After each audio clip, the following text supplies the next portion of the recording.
Undertale is a game that I must say I judged before I played. I remember seeing it years ago on people's channels and all over the internet, and from the gameplay style and the graphics, it just didn't intrigue me. It wasn't therefore until recently that I actually ever played the game for the first time, and I have to say, it was my loss that I didn't give this the light of day all those years ago. Undertale is a very special game. It's unique, and in many ways, without sounding cliche, it's more of an experience than just a game. I'm now going to review the game based on several criteria, giving it an overall score at the end. So, graphics. This is the category that originally put me off the game, so it's interesting that I'm now considering it as somewhat of a strength. Undertale is stylistically decisive in its graphics, opting for a design that is reminiscent of many older 16-bit RPGs. After playing Undertale, you can see the beauty in its choice, but I also understand people's aversion to it. It's one of those things that is for some people and not for others. I'll talk more about visuals in another category, but as a reformed advocate of Undertale's style, I'd give graphics a 75 out of 100, and I think that is quite generous because the game doesn't have amazing graphics or anything. I just think it doesn't look that bad, so I think 75 is a fair score. Gameplay. For a story game, Undertale is really fun to play. The main gameplay mechanic is fighting, in which the player controls a small red heart, which has to avoid incoming attacks. Then a quick time event determining damage back. However, a big part of Undertale's gameplay is that there are different runs or different playthroughs that a player can opt for. A pacifist route with no killing, a genocide route where everything is killed, or a neutral route where it's somewhere down the middle. Even the pacifist run has great gameplay, as dodging attacks is the most entertaining part of the gameplay. Dialogue or action choices are then used to defuse situations or exit battle without conflict, which can be fun to do. Outside of combat, the gameplay is mostly just walking around the map, which is intentional as the game is heavily dependent on its story, but it could be a little bit tedious. Luckily, plenty of battles will pop up to keep you occupied while you wander around. I give the gameplay an 88 out of 100.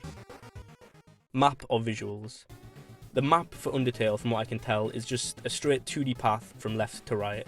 However, there are several distinct regions, from the ruins to Snowdin Town to the Hotlands, and more. As you progress, fast travel options do appear to help you go back and forth in parts of the map, which is always a nice thing to have. And of course, the visuals of Undertale are very special. If you can look beyond the graphics, the visuals are quite quaint. Different areas are just aesthetically pleasing, and the game has a kind of cosy feel to it, with some especially beautiful visuals along the way. Some of the art style is quite simple or primitive, which again is just a matter of personal taste in the game. But personally, I take no issue with the visuals or the map. I'd give it an 80 out of 100. Soundtrack. The Undertale soundtrack is iconic. At this point, many of the songs on it have even outgrown the game, and I was actually shocked to see that many of the songs I'd already heard without playing the game. And rightfully so. Undertale has possibly the best soundtrack I've ever heard in a game. The songs fit the vibe of the game immaculately, and there's just some genuine bangers on there that I now listen to just outside of the game. I mean, if there was no game and the developers just released an album, I think I'd be just as happy with it. The soundtrack is so vast, with so many cool features, like certain songs sounding like others if they're canonically related. Playing this game without the music would ultimately ruin the entire experience, as I've never known a game that's more dependent on its soundtrack than Undertale. The soundtrack is ultimately, in my opinion, Undertale's strongest feature, and I'm not lightly giving it a perfect score, 100 out of 100. Story.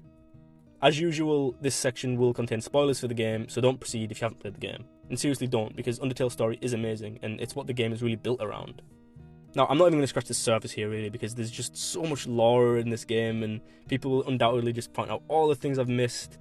Undertale's story is just incredibly detailed. It's basically set in a world in which monsters have been banished to an underground world and can't escape unless they capture 7 human souls to destroy the barrier that keeps them down there. You play as a human who has fell into this underworld. The main characters of the story are Flowey, Sans, Papyrus, Toriel, Asgore, Undyne, Alphys, and Metaton, some of which you might have seen before because they've just outgrown the game as well, iconic characters in gaming now. And all honestly brilliant characters who are well fleshed out with their own personalities. The game is funny, it's entertaining, and at times it can even be hard-hitting.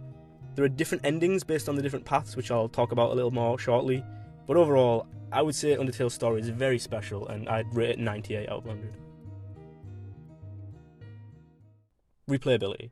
So I always tally the score up for a little bit less when I create the total, because I think you can have a good game that isn't necessarily replayable. That being said, Undertale is a very replayable game.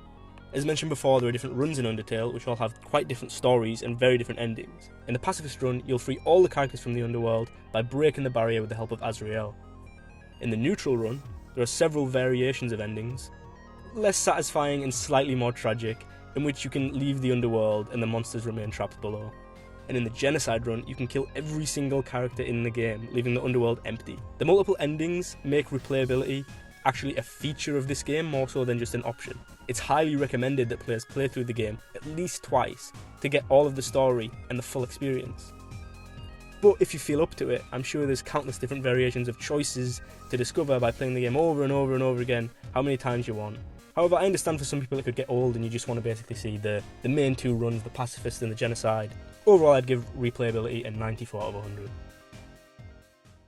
So overall, this comes out at 88.5%, which I think is a fair rating. The game is definitely very special, and while I understand it might not be for everyone, it definitely won me over personally. It seems to have built a huge community, becoming a kind of iconic game, and proving that games of a high quality standard can be made by even indie developers. Let me know what you think. Was my rating fair? What would you give it? And of course, thanks for watching.